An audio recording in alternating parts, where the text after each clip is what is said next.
आज मात्र 5 मिनिटे 1 कप परिमाण ओट्स और बाड़ती थाका साधारण किछु उपकरण दिए भीषण टेस्टी खूब मजादार एकदम नतून एक रेसिपि शेयर करछि जा बाड़ीर छोटो थेके बड़ो सबार भीषण प्रिय होबे। ताछाड़ा एटा ब्रेकफास्ट डिनार बा लांच हिसेबेও खेते पारेन बा बाच्चादेर टिफिनेर जोन्नो झटपट बानिये दिते पारबेन। तादेर तो एतटाई भालो लागबे बारबारই आबदार करबे एटा आबारो बानिये देওয়ার জন্য। एर जोन्नो लागছে 1 कप परिमाण ओट्स, साथे दिएछि 1/4 कप परिमाण सुजी, 1 कप परिमाण जल, 1 कप परिमाण दूध। दूध ना खेते चाइले जल दिয়েও এটা বানিয়ে নিতে পারেন। ভালোভাবে মিশিয়ে 2 থেকে 3 মিনিটের জন্য রেস্ট করতে দিচ্ছি। এই ধরনের যদি আরো অনেক নতুন রেসিপি দেখতে চাইছেন তাহলে অবশ্যই চ্যানেলটি সাবস্ক্রাইব করে পাশে থাকা বেল আইকনটি প্রেস করে অল নোটিফিকেশন অবশ্যই অন করে দেবেন, তাতে আমার নতুন নতুন রেসিপির আপডেট সবার আগে পেয়ে যাবেন। ভিডিওটিকে একটি লাইক দিয়ে শেষ পর্যন্ত আমার সাথে থাকার অনুরোধ রইল। এদিকে নিয়েছি কাঁচা পেঁপে। কাঁচা পেঁপে স্বাস্থ্যের জন্য ভীষণ উপকারী। এবার কাঁচা পেঁপের একটি ছোট অংশ কেটে নিয়েছি, খোসা আলাদা করে জল দিয়ে ধুয়ে গ্রেটার দিয়ে গ্রেট করে নিয়েছি, তাহলে এটা সিদ্ধ করে নেওয়ার দরকার পড়ে না, সহজে তৈরি করে নেওয়া যায়। এবার নিয়েছি ফুলকপি। এখন যেহেতু ঠান্ডা পড়ে গিয়েছে বাজারে সহজেই ফুলকপি পেয়ে যাবেন।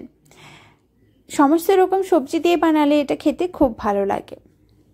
তবে আগেই বলেছি আজ কিন্তু একদম নতুন পদ্ধতিতে বানাচ্ছি, যার জন্য এই সবজিগুলোও সেদ্ধ করার প্রয়োজন নেই, ঝটপট তৈরি হয়ে যায় মাত্র 5 মিনিটেই।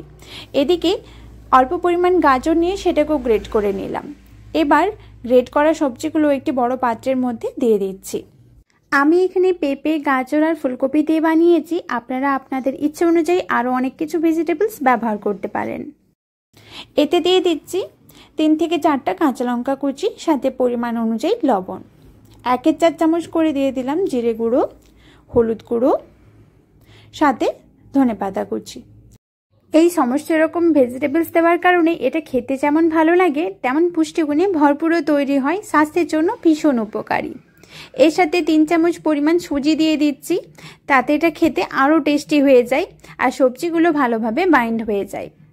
লবণ দেওয়ার কারণে সবজি থেকে এমনিতেই জল বেরিয়ে আসবে, সেই জলে এটা মাখা হয়ে যাবে। এখনও কিছুটা বাইন্ড হতে বাকি ছিল, তাই আর সুজি ব্যবহার করলাম না। এবার 2 চামচ পরিমাণ বেসন দিয়ে দিলাম। তবে পুরোটা বেসন দিয়েও আপনারা মেখে নিতে পারেন, সেক্ষেত্রে বেসনের গন্ধ আসতে পারে, তাই অল্প পরিমাণ সুজি আর বেসন দিয়ে মেখে নেবেন, তাতে এটা খেতে খুব ভালো লাগে। এদিকে ওটস আর সুজিটাও দেখুন কতটা নরম হয়ে গিয়েছে আর ফুলে উঠেছে। এবার একটি মিক্সিং জারের মধ্যে এই মিশ্রণটা দিয়ে দিচ্ছি। নরম হয়ে গেলে পেস্টটা খুব সুন্দরভাবে তৈরি হয়, তবে পেস্টটা কিন্তু একটু গাঢ় করে বানাতে হবে। খুব বেশি নরম করে দিলে এটা খেতেও ভালো লাগে না আর তৈরি করতেও খুব অসুবিধে হবে। দেখুন পেস্টটা কতটা সুন্দরভাবে তৈরি হয়েছে, আর এর গাঢ়ত্বটা আপনাদের দেখিয়ে দিচ্ছি। বেশ গাঢ় করেই বানিয়ে নিয়েছি। আজ যে পদ্ধতিতে আমি বানাচ্ছি একবার অবশ্যই রেসিপিটা বানিয়ে দেখুন। তেল ছাড়া ভীষণ সুস্বাদু তৈরি হয় আর খেতেও খুব ভালো লাগে, স্বাস্থ্যের জন্য ভীষণ উপকারী। এবার যে মিক্সিং জারের মধ্যে মিশ্রণটা তৈরি করেছি ওর মধ্যে 1/2 কাপ পরিমাণ জল দিয়ে সাথে মিশিয়ে নিলাম। এখনও মিশ্রণটা বেশ গাঢ় আছে, তাই আরও 1 কাপ পরিমাণ জলের মধ্যে মিশিয়ে নিচ্ছি। আপনারা যদি বেশি পরিমাণে বানিয়ে থাকেন সেক্ষেত্রে জলের পরিমাণটা কম বা বেশি লাগতে পারে, তবে আপনাদের মিশ্রণের গাঢ়ত্বটা দেখিয়ে দিচ্ছি, এই গাঢ়ত্বটাই থাকবে। তবে খুব বেশি যদি পাতলা হয়ে গিয়ে থাকে চিন্তা করার কোনো কারণ নেই, এর মধ্যে ওটসের পাউডার বা আটা মিশিয়ে নিতে পারেন। এবার এর মধ্যে পরিমাণ অনুযায়ী লবণ, 1/4 চামচ করে দিয়ে দিচ্ছি জিরে গুঁড়ো, গোলমরিচ গুঁড়ো আর ধনে গুঁড়ো, তাতে এটা খেতে খুব ভালো লাগে। এমনিতেই এত টেস্টি হয় যে এর সাথে কোনো কিছুরই প্রয়োজন পড়ে না। মিশ্রণটা ভালোভাবে তৈরি করে নিয়েছি। এদিকে গ্যাসে একটি কড়া বসিয়ে তার মধ্যে সামান্য পরিমাণ ঘি ব্রাশ করে নিলাম। তবে ঘিয়ের পরিবর্তে তেল বা বাটার দিয়েও এটা বানাতে পারেন, বা কোনো কিছু না দিয়েও শুধু কড়াতেও এটা তৈরি করে নিতে পারেন।